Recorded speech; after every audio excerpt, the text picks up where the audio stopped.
Hello everyone, I'm Samuel Colchamiro at Analog Shift, and today we are discussing a cornerstone of the high horology watch market, Lange's flagship model, the Lange 1.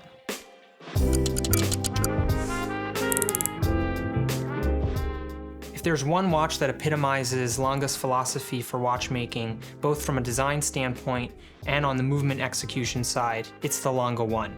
By studying the Lange 1, you gain an appreciation for what Lange really is all about.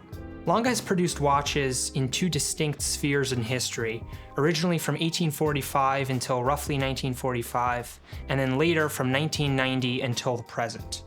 In 1845, Ferdinand Adolf Lange founded A. Lange & C., or A. Lange & Company, in Glashütte, Germany. The brand was producing ultra-high-end pocket watches for nobility and royalty, as well as producing railroad chronometers to fuel the rapidly growing railroad industry in the Saxony region of Germany, where Lange was established. Unfortunately, as World War II rolled around, things went south for Lange. In 1945, during a Soviet air raid, a significant portion of the manufacture was destroyed. Quickly thereafter, the Soviets nationalized a number of companies under the German watchmaking industry, and the Lange name disappeared from dials by 1948.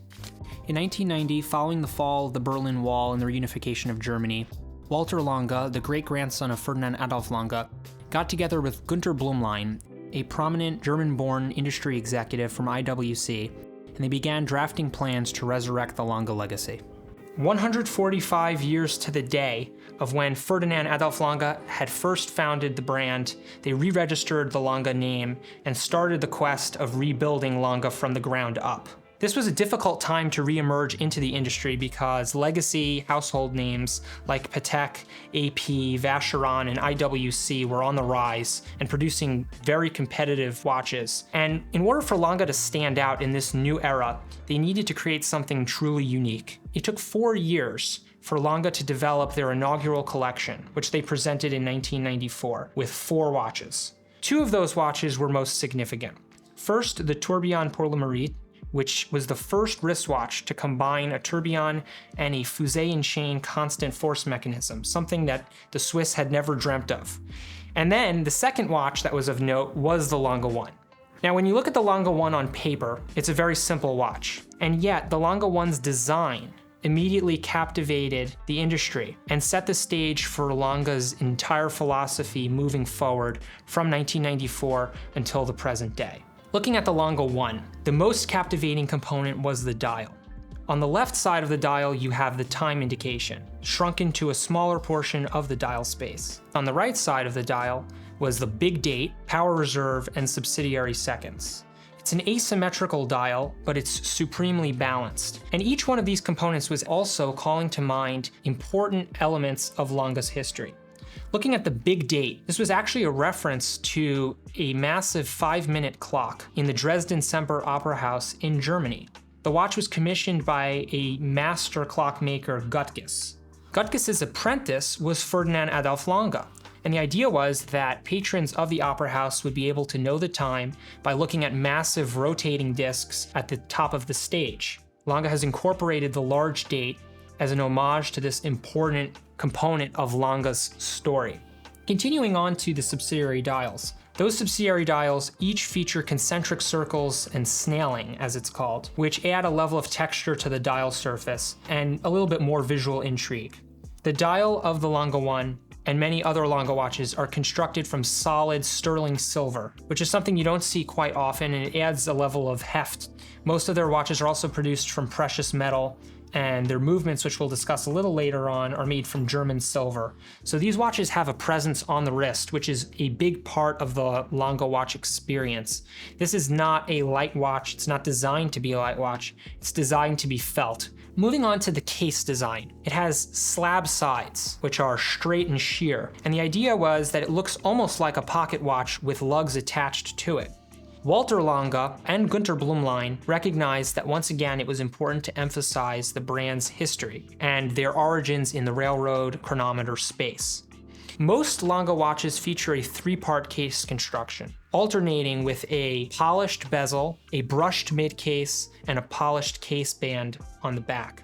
By alternating the case finishes, it has the effect of thinning the case profile out and making the watch look a little bit more elegant on the wrist, while still preserving the underlying aesthetic that they were going for. Moving on to the movements, Lange uses a pocket watch style 3/4 plate, which ties all the movement componentry together and adds significant weight and solidity to the watch on the wrist. The surface of the 3/4 plate is finished using glasuta striping, applied by hand by Lange's expert finishers in Germany. Other fine details include anglage on the edge of the bridges, perlage beneath the balance cock, black polished screws throughout, and heat-treated blued screws as a nod to Lange's pocket watchmaking heritage. In a similar vein, Lange has incorporated golden chatons set with blued screws to house the jewels of the movement on the 3/4 plate. It's a very distinctive look, and it's something that is classically Lange. Other components on the movement are a swan's neck regulator, which helps to control the pressure on the escapement.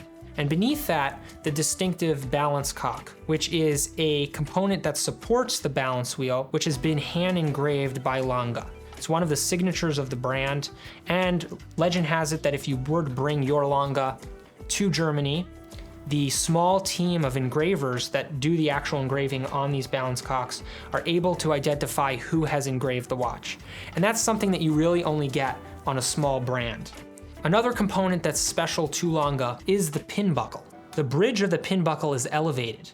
And what this means is that on the wrist, the strap sits inside the buckle as opposed to having the buckle ride up on top of the strap. And that both prolongs the life of the strap and makes the strap and pin buckle sit slightly closer to the wrist. It's a sleek design, and it shows once again that every component of the watch was carefully thought out. Lange produces roughly 5,000 watches a year, and that means that you start to get some of the elements of boutique independent watchmaking showcased on the movements. Every one of the movements of these watches is first assembled and tested for accuracy, then disassembled and lubricated, and then reassembled. That's a level of attention to detail that you're not going to find elsewhere in the industry. It's distinctly Lange, and it's a level of attention that you are really paying for when you go for a high-end watch like a Lange. As the brand has added more references to the catalog and expanded the Lange 1 collection, they've done an excellent job of integrating complications within the existing design DNA. So here I have a Lange 1 moon phase. You'll notice that the underlying layout is exactly the same. You have the time, the big date, you have the power reserve, and then delicately placed within the subsidiary seconds dial, you have the moon phase. And what that means is that on first glance, it's immediately recognizable that this is a Lange 1. And that's something that breeds continuity across the collections. What's brilliant about the Lange 1 is that we have to keep in mind that the brand had been resurrected in 1990. And just 4 years later, after building up a brand new workforce, training new watchmakers, and reestablishing the brand, they were producing a watch that has not really changed much ever since. They got it right on the first try. And that's something that no other brand can really say they've done. There's an expression that necessity is the mother of invention, and this is truly the case with the Lange 1. For Lange to emerge into a Swiss-dominated industry and bring a product that rivals anything that you could get from any other brand was a bold move, and they needed to do it right. They had one shot to come out in 1994 with a statement, and as a result of this necessity, Lange has become one of the biggest names in the entire industry, and they owe that legacy to the Lange 1.